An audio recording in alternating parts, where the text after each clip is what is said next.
अस्सलाम वालेकुम dear student. जी student, आज जो हम टॉपिक डिस्कस करेंगे वो है मियोसिस टू। जैसा कि पहले हमने पहला मरला पढ़ा था मियोसिस का, वो था मियोसिस वन। तो आज हम डिस्कस करेंगे मियोसिस टू, क्योंकि मियोसिस टू बेसिकली होती क्या है। तो पहले मैं आपको बता दूं कि मियोसिस क्या होती है कि जब एक डिप्लॉयड सेल तकसीम होता है तो वो 4 हैप्लॉयड सेल बनाता है। तो हम इस प्रोसेस को मियोसिस का नाम देते हैं बेसिकली। और हमने पढ़ा था कि हैप्लॉयड सेल क्या होते हैं और डिप्लॉयड सेल के ऐसे सेल जिसमें क्रोमोसोम्स जोड़ों की शक्ल में होते हैं, पेयर की शक्ल में होते हैं, हम उन सेल को डिप्लॉयड सेल का नाम देते हैं। और ऐसे सेल जिसमें क्रोमोसोम्स आधी तादाद में बच जाते हैं, हम उन सेल्स को हैप्लॉयड सेल का नाम देते हैं। तो जी स्टूडेंट, अभी जो हम पढ़ेंगे वो है मियोसिस टू। तो फर्स्ट ऑफ ऑल मैं आपको बता दूं कि मियोसिस वन में क्या हुआ था। जब हम मियोसिस वन को ही डिस्कस करेंगे तभी हम मियोसिस टू को समझ पाएंगे। जैसा कि हमने पढ़ा था कि मियोसिस टू में जब एक डिप्लॉयड सेल्स जिसमें होमोलोगस क्रोमोसोम्स के जोड़े थे, जब वो डिवाइड हुआ तो उसने 2 हैप्लॉयड सेल्स बना दिए। हैप्लॉयड सेल्स कैसे बनाए? क्योंकि उसमें जो क्रोमोसोम्स थे, क्रोमोसोम्स के जो पेयर थे उस सेल्स में वो अलग हो गए थे और वो क्रोमोसोम्स आधी आधी तादाद में 2 सेल में बट गए थे। तो वो उसने 2 हैप्लॉयड सेल्स बना दिए थे। तो मैं आपको यहाँ पर समझाऊंगी उस में ये मरला हुआ था कि जब एक डिप्लॉयड सेल के यहाँ पर जोड़े थे, क्रोमोसोम्स के इस तरह के जोड़े थे, जब ये जोड़े टूटे तो ये सेल्स 2 में तकसीम हुआ, तो हैप्लॉयड सेल में तकसीम हो गया। तो आप देख रहे हैं ये 2 हैप्लॉयड सेल में तकसीम हो गए। यहाँ पर क्या हुआ कि जब ये जोड़े टूटे इधर से, तो ये इधर इस तरह के क्रोमोसोम्स आ गए बगैर जोड़ों के, और इसके पास 4 क्रोमोसोम्स थे, तो ये 2 इसमें चले गए, 2 इसमें। तो आप देख सकते हैं यहाँ पर इस एक सेल में 4 क्रोमोसोम है और यहाँ पर 2 सेल में 4 बनते हैं। एक सेल में 2 है, एक सेल में 2। या इससे पता चलता है कि इनमें ये क्रोमोसोम्स बट गए हैं, इनकी तादाद आधी हो गई है, तो हम इन्हें हैप्लॉयड सेल का नाम देते हैं। तो बेसिकली ये जो हैप्लॉयड सेल्स हैं हमें मिली हैं मियोसिस वन से। बेसिकली ये वही हैप्लॉयड सेल्स हैं, ये मजीद आगे मियोसिस करेंगे। और ये मियोसिस टू है वो माइटोसिस ही की तरह का एक मरला है। तो हम मियोसिस टू को डिस्कस करते हैं।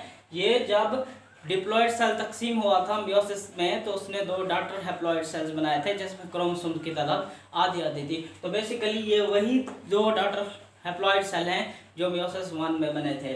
तो इस डिप्लॉयड सेल में बनाए थे, ये वही हैं सेम। ठीक है, तो अभी हम जो टॉपिक डिस्कस करेंगे मियोसिस वन के बाद हम मियोसिस टू यहाँ पर शुरू हो गई है। यहाँ पर क्या हुआ, मियोसिस टू शुरू हो गई है। तो हम मियोसिस टू को डिस्कस करते हैं कि बेसिकली मियोसिस टू है क्या। तो meiosis two is second part of meiosis. ये मियोसिस का दूसरा मरला है, दूसरा पार्ट है। And A same like mitosis it has first phases. और ये माइटोसिस की तरह है, क्योंकि यहाँ पर जो है ना थोड़ी सी चेंजेस आती हैं और एक सेल 2 में तकसीम होता है। लेकिन यहाँ पर क्या है कि माइटोसिस में जो नंबर ऑफ क्रोमोसोम्स थे वो कायम रहते हैं, लेकिन यहाँ पर नंबर ऑफ क्रोमोसोम्स आधे आधे हो जाएंगे। तो ये फर्क है मियोसिस और माइटोसिस का। तो मियोसिस टू में क्या हुआ कि इसके आगे मजीद फेजेस हैं और ये खुद माइटोसिस की तरह का एक मरला है। तो इसमें जो ना 4 फेजेस आते हैं आगे। तो let's see student, prophase 1, metaphase, prophase 2, metaphase 2, anaphase 2 और टेलोफेज 2। ये 2 हमने इसलिए लगाया है क्योंकि यहाँ पर मियोसिस 2 हो रही है। मियोसिस 1 में हमने यहाँ पर मियोसिस प्रोफेज 1, मेटाफेज 1, एनाफेज 1 और टेलोफेज 1 का नाम दिया था, क्योंकि मराहल के साथ इनके नेम भी चेंज होते रहते हैं। तो प्रोफेज 2, तो ये पहला मरला है मियोसिस 2 का। तो हम देखते हैं प्रोफेज 2 में क्या हुआ। मियोसिस 2 अब यहाँ से शुरू हो गए हैं। जब हमें हैप्लॉयड सेल मिले थे मियोसिस 1 से, जब मियोसिस 1 में एक सेल डिप्लॉयड सेल ने जब तकसीम किया था तो उसने 2 हैप्लॉयड सेल्स दिए थे, जो बेसिकली हैप्लॉयड सेल ये हैं। और यहाँ से जो है ना मियोसिस 2 शुरू हो गया। अब हम मियोसिस 2 का पहला मरला प्रोफेज 2 को पढ़ रहे हैं, जो कि एक शॉर्ट और सिंपल सा है देन मियोसिस 1। मियोसिस 1 में ये प्रोफेज बहुत ही लंबा सारा मरला था, लेकिन यहाँ पर बहुत ही कम और शॉर्ट टर्म है ये मरला। तो हम देखते हैं प्रोफेज 2 में क्या होता है, सेल्स यहाँ पर क्या करता है। तो let's see student, splitting of nuclear envelope and spindle formation and chromosomes form. यहाँ पर क्या होता है, स्पिंडल की फॉर्मेशन होती है, माइटोटिक स्पिंडल की फॉर्मेशन होती है और न्यूक्लियर एनवेलप टूटता है और क्रोमोसोम्स बनते हैं। तो यहाँ पर सिंपली क्या हुआ कि यहाँ पर पहले तो ये क्रोमोसोम्स बनेंगे इस प्रोफेज 2 में, और उसके बाद जो है ना स्पिंडल की फॉर्मेशन हो गई, और थर्ड पे क्या होगा कि ये न्यूक्लियर एनवेलोप इसमें से टूट जाएगा। इसी ही मरले में प्रोफेज में जैसा कि मैं आपको बताता जाऊंगा, यहाँ से जैसी मैं बातें करूं इन प्रोफेज के हवाले से, मेटाफेज के हवाले से, एनाफेज, टीलोफेज के हवाले से, वैसे ही आपने एग्जाम में डिस्क्रिप्ट कर देनी है, वैसे ही आपने एग्जाम में लिखना है। तो मैं आपको इनका जो डिस्क्रिप्शन है वो मैं आपको इस पिक से समझाता जाऊंगा और आपने ये बातें याद रखनी है। तो लेट्स सी स्टूडेंट, प्रोफेज 2 में क्या हुआ कि क्रोमोसोम्स बने। जब क्रोमोसोम्स बने तो उसी के साथ स्पिंडल की भी फॉर्मेशन हो गई। जब ये स्पिंडल फॉर्मेशन बन गई तो उसके बाद क्या होगा, यहाँ पर क्या होगा, ये न्यूक्लियर एनवेलोप यहाँ से टूट जाएगा। और ये न्यूक्लियर एनवेलोप जब टूटेगा तो फौरन ही दूसरा मरला शुरू हो जाएगा। दूसरा कौन सा मरला शुरू होगा, मेटाफेज। तो प्रोफेज के ये हुआ, आपने ऐसा लिखना है प्रोफेज में कि क्रोमोसोम्स के इसमें फॉर्मेशन हुई, क्रोमोसोम्स बने, उसके बाद स्पिंडल की फॉर्मेशन हुई और उसी के बाद जो है ना फौरन जो है न्यूक्लियर एनवेलोप जो है वो यहाँ से टूट गया। तो ये तीन चीजें आपने यहाँ पर डिस्कस करनी है प्रोफेज 2 के अंदर। ये बहुत ही शॉर्ट है देन प्रोफेज 1 के। तो उसी के फौरन बाद मेटाफेज। तो हम देखते हैं कि मेटाफेज में क्या हुआ। मेयोसिस 2 के दूसरे मराइल मेटाफेज 2 में क्या हुआ। मेटाफेज 2 में क्या हुआ कि let's see chromosomes with their kinetochore will connect to spindle fibres. तो यहाँ से जो न्यूक्लियर एनवेलोप टूटा था तो उसके फौरन ही बाद ये जो स्पिंडल है, माइटोटिक स्पिंडल है, यहाँ पर मेटाफेज में क्या हुआ कि माइटोटिक स्पिंडल जो है वो फैल गया। माइटोटिक स्पिंडल फैल गया पूरे सेल्स के अंदर after broken of nuclear envelope. जब न्यूक्लियर एनवेलोप टूटा तो ये माइटोटिक स्पिंडल जो है, माइटोटिक फाइबर्स जो हैं यहाँ पर पूरे सेल्स में फैल गए। और जो ये क्रोमोसोम्स थे इस मेटाफेज 2 के अंदर क्या हुआ कि ये जो क्रोमोसोम्स थे, ये जो क्रोमोसोम्स अपने काइनेटोकोर के साथ इस स्पिंडल फाइबर के साथ जुड़ गए। तो काइनेटोकोर क्या होता है, तो आप देख सकते हैं यहाँ पर ये क्रोमोसोम्स है, तो ये क्रोमोसोम्स है और इसके अंदर एक सेंट्रोमियर है। तो इसके ऊपर एक और लेयर होगी जिसे हम काइनेटोकोर का नाम देते हैं। तो ये होगा काइनेटोकोर। तो मेटाफेज 2 में बेसिकली क्या हुआ कि जब न्यूक्लियर एनवेलोप टूटा, मतलब न्यूक्लियर की बिरोनी वाल टूटी, तो उसी के फौरन बाद ही जो माइटोटिक स्पिंडल थे, फाइबर थे, वो पूरे सेल में फैल गए। और फिर क्या हुआ कि ये जो क्रोमोसोम्स हैं, क्रोमोसोम्स अपने काइनेटोकोर से की वजह से इन स्पिंडल फाइबर से मिल गए, मतलब उनसे कनेक्ट हो गए और पोजीशन धार ली और एक पोजीशन में आ गए कि ये मुखालिफ कुतबैन की तरफ चले गए। और ये जो पूरा स्ट्रक्चर बना दिया यहाँ पर सेल के अंदर, हम इस चीज को मेटाप्लेट का नाम देते हैं और ये मेटाप्लेट का स्ट्रक्चर बन गया। तो ये मेटाप्लेट का स्ट्रक्चर बन गया। तो ये मेटाफेज में क्या हुआ सिंपली कि जब न्यूक्लियर एनवेलोप टूटा, जब न्यूक्लियर का बिरोनी हिस्सा, बिरोनी वाल टूटी, तो उसके फौरन बाद ही ये माइटोटिक स्पिंडल फाइबर जो है ना उस पूरे सेल्स में फैल गए। और फिर क्या हुआ कि ये जो क्रोमोसोम्स अपने काइनेटोकोर की मदद से इन फाइबर के साथ जुड़ गए और मुखालिफ कुतबैन की तरफ चले गए। और क्या हुआ कि जो एक स्ट्रक्चर बना दिया सेल के अंदर जिसको हम मेटाप्लेट का नाम देते हैं। तो ये होगा मेटाफेज 2। तो जैसे मैंने आपको कहा है कि ये इसने स्पिंडल फॉर्मेशन की यहाँ पर और उसके बाद ही क्रोमोसोम के साथ इसके साथ जुड़ गए और क्या हुआ कि इसने इस तरह का स्ट्रक्चर बनाया, प्लेट लाइक अंदर स्ट्रक्चर बना दिया जिसको हम मेटाप्लेट का नाम देते हैं। तो जैसा मैंने आपको कहा है आपने वैसे ही डिस्क्रिप्ट करना है इन द एग्जाम। तो आगे देखते हैं कि एनाफेज में क्या हुआ। एनाफेज में क्या हुआ, तो let's see student, centromeres are breaks and chromatids are separates. तो यहाँ पर क्या होगा कि जो क्रोमोसोम के सेंट्रोमियर्स हैं वो आपस में टूट जाएंगे। तो सेंट्रोमियर्स क्या होते हैं, तो लेट्स सी स्टूडेंट, आपको ये क्रोमोसोम्स है, मैं आपको मिसाल दे रहा हूँ, ये क्रोमोसोम्स है, ये क्रोमोसोम्स है और उसके क्रोमेटिड्स हैं और ये चीज जो इसको जोड़े हुई है हम इस चीज को सेंट्रोमियर का नाम देते हैं। ये हुआ सेंट्रोमियर।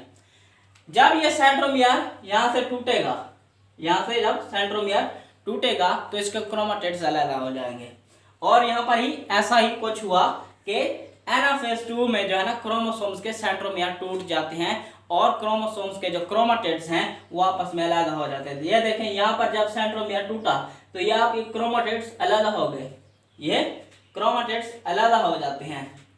तो एनाफेज जस्ट सिंपली आपने ये डिस्क्राइब करना है कि जब क्रोमोसोम्स के काइनेटोकोर या सेंट्रोमियर्स टूटते हैं तो क्रोमोसोम्स के जो क्रोमाटिड्स हैं, सिस्टर क्रोमाटिड्स हैं, वह अलग हो जाते हैं एक दूसरे से और इस तरह का स्ट्रक्चर बना देते हैं एनाफेज के अंदर।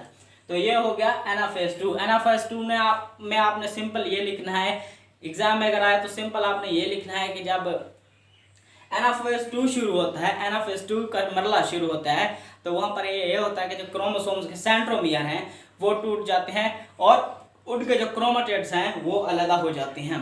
तो इसके फौरन ही बाद जो दूसरा मरला शुरू होता है वो है टीलोफेज। कि टीलोफेज में क्या होता है, तो टीलोफेज में ये होगा कि chromosome are open and again nuclear envelope form. तो यहाँ से जो क्रोमोसोम्स हैं वो ओपन हो जाएंगे, मतलब यहाँ से क्रोमोसोम्स क्या होंगे, खुल जाएंगे। तो इधर से जब क्रोमोसोम्स खुलेंगे इस जगह से, तो इस तरह की शक्ल अख्तियार कर लेंगे। तो आपको नजर आ इस तरह की शक्ल अख्तियार कर लेंगे और यही क्रोमोसोम्स अपने ऊपर दोबारा एक वाल ले लेंगे जिसे हम न्यूक्लियर एनवेलप का नाम देते हैं, और ये दोबारा अपने ऊपर वाल ले लेंगे। और जो कैनाटोकोर स्पिंडल था, सेंट्रोसोम से मिलकर जो स्पिंडल बना था, ये क्या करेगा, दोबारा सेंट्रोसोम की शक्ल में आ जाएगा। तो आप यहाँ पर देख सकते हैं ये क्रोमोसोम्स, ये है क्रोमोसोम्स यहाँ पर ओपन हुए और एक वाल बना दी और ये जो स्पिंडल थे इसने दोबारा अपनी शक्ल अख्तियार कर ली। तो यहाँ पर ये होगा कि यहाँ पर दो डॉटर न्यूक्लियाई बन गए, दो डॉटर हैप्लॉइड न्यूक्लियाई बन गए, क्योंकि यहाँ पर भी क्रोमोसोम्स की तादाद आधी हो गई। तो आप देख सकते हैं इस सेल में जो है ना, इस सेल के न्यूक्लियर में क्रोमोसोम्स की तादाद 2 पेयर थे, मतलब 2 क्रोमोसोम्स थे इसमें। और यहाँ पर क्या हुआ कि एक क्रोमोसोम्स के 2 क्रोमाटिड्स आ बचे एक सेल के अंदर, और यहाँ पर इन चीज को हम हैप्लॉइड न्यूक्लियाई का नाम देते हैं। तो सिंपली ये होगा टेलोफेज के अंदर के जब क्रोमोसोम्स के क्रोमाटिड्स अलग होते हैं स्पिंडल फाइबर से जब क्रोमोसोम्स के क्रोमाटिड्स अलग होते हैं तो अपने ऊपर एक न्यू वॉल ले लेते हैं, और ये जो स्पिंडल फाइबर्स हैं ये दोबारा अपनी शक्ल में आ जाते हैं सेंट्रोसोम की शक्ल में। तो हम इस फेज को टेलोफेज 2 का नाम देते हैं। तो ये होगा टेलोफेज 2। टेलोफेज 2 में क्या हुआ, तो टेलोफेज 2 के बाद क्या होगा, डॉटर न्यूक्लियाई फॉर्मेशन, मतलब डॉटर सेल्स फॉर्मेशन। यहाँ पर क्या होगा, डॉटर सेल्स फॉर्मेशन। यहाँ पर 2 सेल्स बन जाएंगे, न्यूक्लियस की यहाँ पर कैरियोकाइनेसिस हो गई, यहाँ पर कैरियोकाइनेसिस हो गई, न्यूक्लियस की तकसीम हो गई। अब क्या है, सेल साइटोप्लाज्म की तकसीम। जब साइटोप्लाज्म की तकसीम होगी तो सेल 2 में डिवाइड होगा। जब यहाँ पर साइटोप्लाज्म की तकसीम होगी तो यहाँ से सेल तकसीम होकर यहाँ पर 2 सेल्स बना देगा। तो आपको नजर आ रहा है ये इसने 2 सेल्स बना दिए, डॉटर सेल्स हैप्लॉइड न्यूक्लियाई। तो यहाँ पर भी सेंटर से ये टूट जाएगा जब साइटोप्लाज्म की तकसीम होगी। तो जब साइटोप्लाज्म की तकसीम होती है, न्यूक्लियस की तकसीम के बाद साइटोप्लाज्म की तकसीम होती है तो सेल 2 डॉटर हैप्लॉइड न्यूक्लियाई में तकसीम हो जाता है। तो लेट्स स्टूडेंट, आज का जो हमारा टॉपिक था वो मियोसिस 2। तो एक मतलब अगेन मैं आपको रिपीट करके बताऊंगा इस पिक से कि इसके फेजेस में क्या क्या रोल अदा करते हैं सेल्स और क्या क्या चेंजेस आती हैं। तो फर्स्ट ऑफ ऑल जो हमने प्रोफेज यहाँ पर पढ़ा है कि यहाँ पर क्रोमोसोम्स पैदा होंगे और उसके बाद क्या होगा कि स्पिंडल की फॉर्मेशन होगी और न्यूक्लियर एनवेलप यहाँ पर टूट जाएगा प्रोफेज के अंदर, प्रोफेज 2 के अंदर। तो मेटाफेज 2 का यहाँ पर मरला शुरू होगा और इसमें ये होगा जो सेंट्रोसोम है या स्पिंडल फाइबर्स हैं ये पूरे सेल में फैल जाएंगे। जब न्यूक्लियर एनवेलप या न्यूक्लियर की वॉल जब टूटेगी तो ये स्पिंडल पूरे सेल के अंदर फैल जाएंगे और जो क्रोमोसोम्स हैं अपने काइनेटोकोर की मदद से इस फाइबर के साथ जुड़ जाएंगे और मुखालिफ पिन पर चले जाएंगे और एक इस तरह प्लेट लाइक स्ट्रक्चर बना देंगे जिसे हम मेटाप्लेट का नाम देते हैं। तो उसके बाद मेटाफेज 2 के बाद क्या मरलाते हैं एनाफेज 2 का।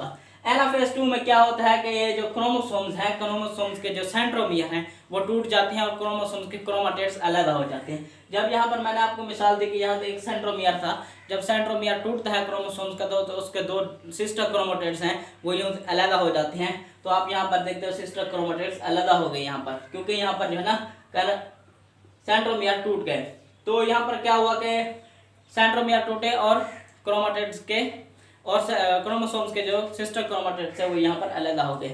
तो टेलोफेज में क्या हुआ कि 2 डॉटर न्यूक्लियाई बन गए। 2 डॉटर न्यूक्लियाई कैसे बने, जो यहाँ पर क्रोमाटिड्स से अलग हुए क्रोमाटिड्स यहाँ से ओपन होंगे और वो अपने ऊपर न्यू वॉल ले लेंगे और उसके बाद क्या होगा कि ये जो स्पिंडल थे, स्पिंडल के फाइबर थे, माइटोटिक स्पिंडल थे, वो दोबारा सेंट्रोसोम की शक्ल में आ जाएंगे और स्टीलोफेज के बाद जो दूसरा मरला शुरू हुआ उसमें हुआ कि बस वहाँ पर साइटोप्लाज्म की तकसीम हुई। जब साइटोप्लाज्म की तकसीम हुई तो सेल दो डॉटर न्यूक्लियाई में, दो डॉटर सेल्स में, दो डॉटर हैप्लॉइड सेल में यहाँ पर चेंज हो गई। तो ये डॉटर हैप्लॉइड सेल्स हैं, हम इनको हैप्लॉइड सेल का नाम देते हैं। तो जी स्टूडेंट, अगर आपको मेरा लेक्चर अच्छा लगा हो तो please don't forget to subscribe my channel and press the bell icon for the new and latest videos. Okay guys, thank you.